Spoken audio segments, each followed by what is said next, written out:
What's good? What's up, YouTube? Your boy back once again with another sport topic, and today we're gonna talk some basketball. Orlando Magic basketball. We're gonna talk about the Orlando Magic finally have won the lottery and got the number one overall pick in the draft.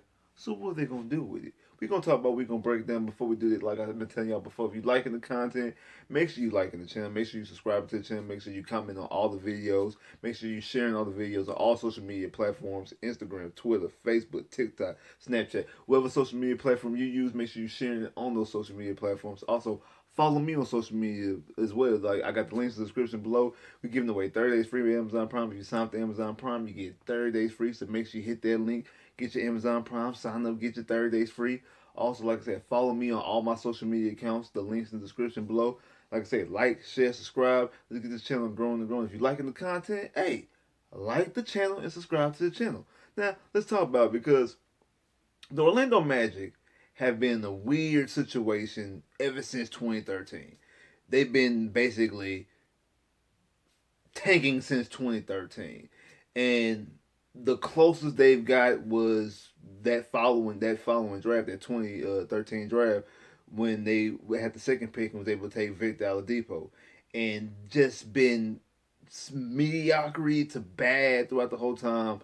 You had the 2018 season, 2019 season, and the 2020 season slash bubble, whatever you want to call it. The two times they made the playoffs in their stretch, different head coaching changes, just different decisions. They always been stuck in the middle of the lottery, never got close.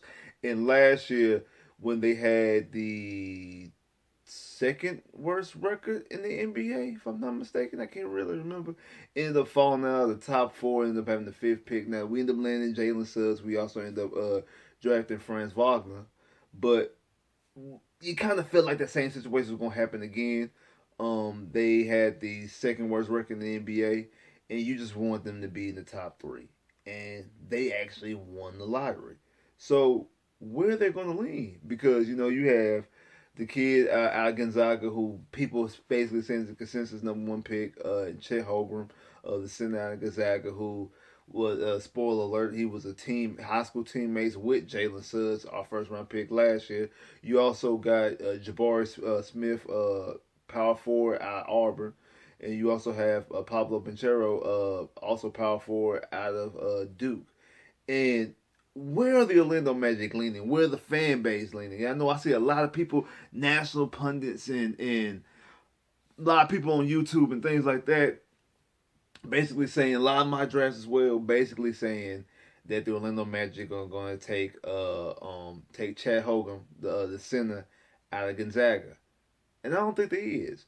I mean, you talk about a guy who's 7 foot, he's a shot blocker. He is skilled offensively, but he's 7 foot and only weighs 195 pounds. Both Pablo and Jabari are both 6'10". Pablo is 250 and Jabari is 210. And they're both 4 inches shorter than him. No, that's not 4 inches shorter than him. Because they 210. 16, I'm sorry. They 6'10", so was it like 3 to 4 inches? Because they got him listed at 7, but I also see people have him at 7'1". So you're talking about a good 2 to 3 inches short of somebody. And like 195 is not that big, period. If you are 6'10", you still skinny at 195, let alone being 7 foot. So the Magic dealing with this with a guy, I mean, they have Jonathan Isaac and they have Mo Bamba. They just traded for Bobo. Do they want to go down the same thing again? I know the Waldman and them, they come from Milwaukee, where they end up drafting Giannis, and Giannis was skinny coming out, and Giannis has bulked up a whole lot. And it seems like with the whole Jonathan Isaac and with the with Mo Bamba, it's like they try to recreate the wheel a little bit. They try to basically go back to that wheel. Well, sometimes you go to that wheel one too many times, and it don't work out for you, and you'll do it at the detriment of your team, because now you have the first round, you have the first overall pick, you have your choice of who you can draft, and they need to get this right. because I feel like the Magic are close. Actually, I know a lot of people. A lot of people want to talk to like the Magic. The Magic is sorry. No, I actually believe the Magic are close because I think the Magic actually have everything that they need as far as they have their role players, they have they rotate, they have everybody except the star to keep it going, the star that gets it going. Like they missing the main piece rather. It's like you have every part of your car, you just don't got the engine, so it don't run because you ain't got no engine. Like it's you have every other part, you don't have the main part. That's it. You don't have the main part. They need the engine, and now you have the number one overall pick, which is supposed to be your superstar. Now, it's not in a draft where there's a Zion, where there's a Shaquille O'Neal, where there's an Anthony Davis, where there's a LeBron James, where there's I'm trying to think of another draft that was just a a clear cut guy that you knew who he was. Even though I mean, you got people saying people feel about Ja coming out like over Zion, but you don't have that clear cut guy like when a team wins the lottery, they won the lottery. Like cause that's really what it is. Like when a team normally wins the lottery, they win the lottery because they got LeBron James, they got to draft Tim Duncan, they got to draft Shaquille O'Neal, they got the draft Zion, they got to draft Anthony Davis. Like they got to draft those guys. This draft doesn't have that, so because of that, it's a little bit uncertainty of who they're gonna draft. Have y'all seen my reaction? I did a live video watching the actual draft lottery. Yeah, I also posted my live reaction. So if you haven't got checked it out, go check out my live reaction when I found out that the Magic actually got the number one overall pick. Like I said in the live in the live going into that I want them to be in the top three. I actually prefer them to have the second pick because I don't want that pressure of the first pick because there's not a clear cut guy. My personal preference, I want them to draft Jabari.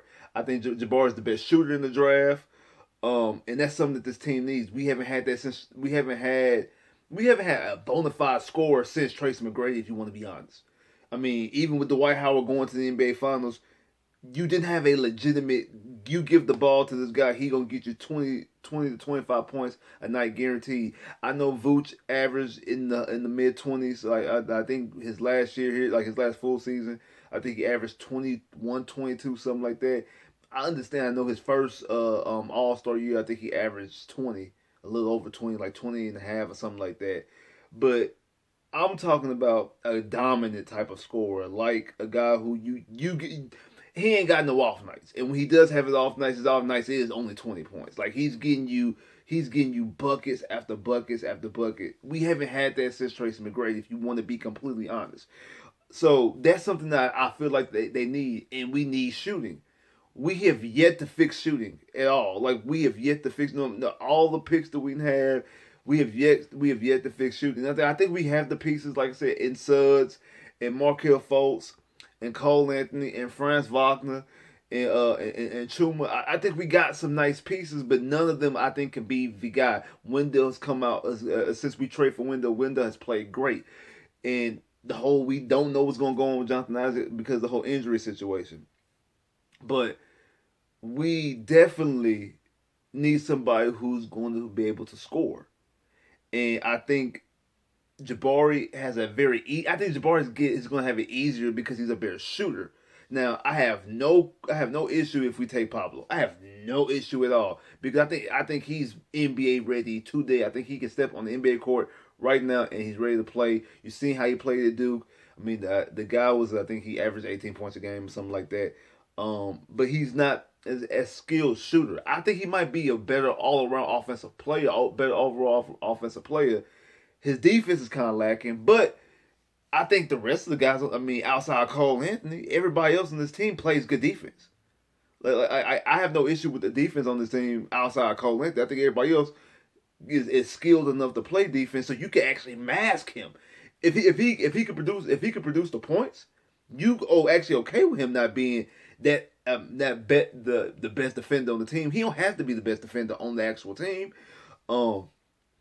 Because I think we got pieces on this team. We got guys I feel like when they get to their potential, they could be first team and second team all defensive players at regular. So I definitely think that like you don't have to have he doesn't have to play defense. It's his offense skills what you need him for. But I think that Jabari is a better shooter. That's why I give the edge over Jabari. And now also not to mention Jabari is also a better defender as well.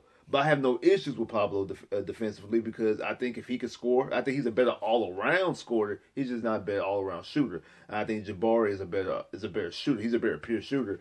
And I'm more prone to that. Like I'd rather take the better shooter if everything else is very very close. But the thing that breaks the tie is the shooting. Yeah, I'd rather roll with the better shooter because if his shot's falling, the shot's falling. Like I say, but Holmgren, I know people want to mix in the ties to with him and Jalen Suggs being high school teammates, and people want to compare uh um who was that? I think I seen a comparison talking about Joe Burrow and Jamar Chase with LSU and Cincinnati. I don't know. Even though the Magic have a great history, number one overall pick drafting centers. I mean, they drafted Shaq back in '92, which is no brainer. But then Moso in 2004. Where sidebar, I let it be known. I actually wanted them to draft a Mek Okafor. Watch what Mek Okafor did at UConn, winning national titles. Thought he was the best player in the draft. And Dwight, who's this kid coming out of high school, who's this 17, 18-year-old kid coming out of high school, drafted him 4 years later in the Orlando Magic. Well, 5 years later. 5 years later, the Orlando Magic are in the NBA Finals. So that Magic made the best decision. They made the right decision. I don't even know how long Emeka Okafor lasted in the NBA. I know when he went to Charlotte, he didn't last long. So I was wrong back then. So if the Magic have a better history drafting centers, it's just when you see somebody that's like I say 195 pounds at the center position. I mean, in the East, you have to go up against. He's going to go up. He's going to go up against Giannis. He's going to go up against Joel Embiid, against Jokic, against DeAndre Ayton. Like he got to go up against these big guys. Cat. I don't know if I can trust him. I don't. And people, oh, he's gonna get bigger when he gets into the NBA. Look at Giannis. Giannis got big. Okay, we said the same thing about Jonathan Isaac and Mo Bamba, and both of them play on this team, so they're here with the meal regiments, with the training staff, with the coaching staff, with the dietitians, all in Orlando, and they haven't got any bigger. I mean, Bamba has gotten bigger than he was, but he's still a slight frame guy. Jonathan Isaac is bigger than what he was, but still a slight frame guy. Ain't nobody got as big as Giannis. None of those guys have gotten as big as Giannis has. So I don't see Chet. Yeah, he'll get bigger once he gets into has an NBA diet. I agree with that, but maybe his frame is just not that big. Maybe he's just not a guy who puts on weight. I mean, he could be. He could be. He could end up being like Giannis, or he can end up just probably putting on another 5 to 10 pounds and just go out there at 210. I mean, go out there at 205, hopefully 210, and still be a smaller frame center, and still will struggle to stay healthy. Like that, do you want to put your? And I think that's another thing, like Jonathan Isaac, because I think although Orlando Magic getting frustrated with Jonathan Isaac still looking like he's not going to be ready, because it doesn't even look like he's going to be ready when the season starts again. So, are they starting to get a little bit frustrated with that whole progression? And do you, like I said, do you want to continue to go down that well? Or do you want to get some more surefire things, like Pablo's probably the surefire thing right now, or improve your shooting? Because I think Jabari fits perfectly with the Orlando Magic personnel that we have. I think with the guys we have, with Suggs and Fultz and Wagner and things like that, I think, and also Wendell, and I think he fits. I think he fits with that five. Like if your starting five is Suggs at the point, Markel at the 2, Wagner at the 3, Jabari at the 4, and Wendell at the 5. I think that starting 5 matches well and plays very well together. And the same thing, if you take out Jabari and put Pablo, I think that still kind of mixes in a little bit better. Now, if you take Wendell, slide Wendell to the 4 and put Holmgren in, I mean, I think Holmgren and Suggs plays well together. But like I say, actually, the thing is, I actually have no issue really with Holmgren's game. It's more so his size and his frame, and I don't want to really have the same. I don't want to have another Jonathan Isaac Mo Bamba situation because neither I don't think neither one of them have yet to play a full season. And both of them have been riddled with injuries, and you can make the case some of it to do with they size, they lack of size and the size that they is. like for them to be as tall as they is, they're not as big as they should be going up in the paint in the front court, battling up against those big body guys. I don't think that it's just not happening on the NBA level. And then when you also watch the tape against Arkansas, it's very disheartening. When you watch how he played in the tournament against better competition than Gonzaga normally play throughout the season, it's not really very good. He had better drop offs. Jabari did slightly too, and Paolo actually played better when he played against better competition, but he also played at Duke. So that's why I think he's more NBA ready. It's What would the Orlando Magic do? I'm actually fearful that the Orlando Magic will draft Chet, but to be honest, I really don't think they will. Kind of like how I mean, if y'all know the channel, y'all know I'm a Texan fan. A lot of people texting the third pick in the draft, and a lot of people was talking about the Texans were going to take Kayvon Thibodeau. I was saying that all year that the Kayvon Thibodeau does not fit the Texans defense. It does not fit what Lovie Smith wants to do with the Texans defense. But people kept on having in my drafts that the Texans won't take Thibodeau. I knew he didn't fit, and I knew 9 times out of 10 that they wasn't going to take him. But when you've been disappointed so many times as a fan, you waiting for the other shoe to drop, and the other shoe to drop, and like, you know what? That would be the most Texan thing to do is for them to draft Thibodeau. Now, spoiler alert, obviously they did, and they did the right decision. They made the right decision, and what makes most sense for the defense. So it's kind of the same thing here. I actually don't think the Magic are going to take Chet. You know, everybody's out here reporting they're going to take Chet, and all of a sudden that. I don't think the Magic are going to take Chet Holmgren. But there is something in me to be like, you know what? You're waiting for the other shoe to drop, and be like, they might fool around and take Chet Holmgren. They might fool around and do it, but I don't really think they will. I think it's really between Jabari and Paolo. To be honest, which I know you hear the rumblings about they might be interested in Sharp as well. Obviously, I highly doubt they take Sharp at 1. I highly doubt that. If they take Sharp, it's not going to be at 1. It's going to be like a Luka Trae Young type situation where the Hawks drafted Luka at 3 and Dallas drafted Trae Young at 5 and they swapped. It will be a situation like that the Magic will call up Sacramento or possibly Houston at 3 and be like, hey, look, who y'all want? Because we want the player that we want. We not comfortable taking them at 1. We'll take a player, but we'll take whoever you want at 1. But you gotta give us some more assets. Give us future first, whatever the assets that the Magic Fiend that's culpable for that situation. I think that's unlikely. I think that's the fourth thing that can happen. I think the thing that's more likely going to happen is the draft Jabari. I think secondly would be draft Pablo. I think thirdly would be them drafting Chet, and then like the wild card would be them drafting somebody and then trading it to a lower pick to pick up Sharp. I really don't see them drafting Sharp, but you hear rumblings that they might be interested. That could just be things that have been thrown out there to see exactly to get some trade. Maybe they might hear a deal that really entices them. Like, hey, we'll give you player X, Y, and Z, pick X, Y, and Z for this player. But I don't really see that happen because, like I said, there's no clear cut number 1 in this draft. Like, there's no Zion. There's no big name in this draft that you'd be like, I gotta get this guy. Like there's nobody in this draft. So really, do you want to trade back? uh, I mean, who? I mean, not really want to trade back. Who really wants to trade up? Because is there really anybody in this draft that another team is really to move the farm to go get? Really to move players and assets and things like that to get this player? I don't really see that. So don't think that. I don't think.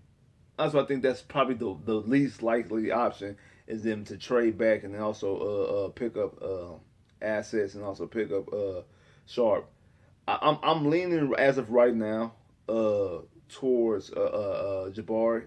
I'm gonna do a more in depth breakdown of all the players actually of Jabari, of Chet, of Pablo. I'm gonna do a more in depth breakdown of each one exactly because the last time the Magic was in this position was like I said in 2004. I was freshman in high school, uh, and so I was way before I was doing YouTube or way before YouTube was even YouTube.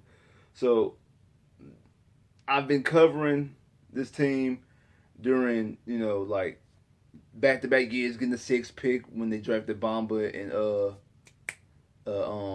Jonathan Isaac, and also drafting Cole, drafting Chuma, in later picks out of the lottery actually, both of those, and then obviously last year drafting Suggs fifth overall. So this is obviously the highest pick is the first pick in the draft. So we'll see. We'll exactly see. But hey, it actually is very exciting to be a Magic fan. Like I said, I got more videos coming. I got some other special content for you Magic fans as well. So y'all be on the lookout for that. Like I said, I'm gonna be doing a live coverage of the draft up into the draft, and also we'll be doing a live draft stream. More likely to be a live, and then also do some other cuts in between there too. So make sure y'all looking at that. Like, share, subscribe, comment below if you get the like, share, subscribe, comment below, click that bell, get more videos. I holla.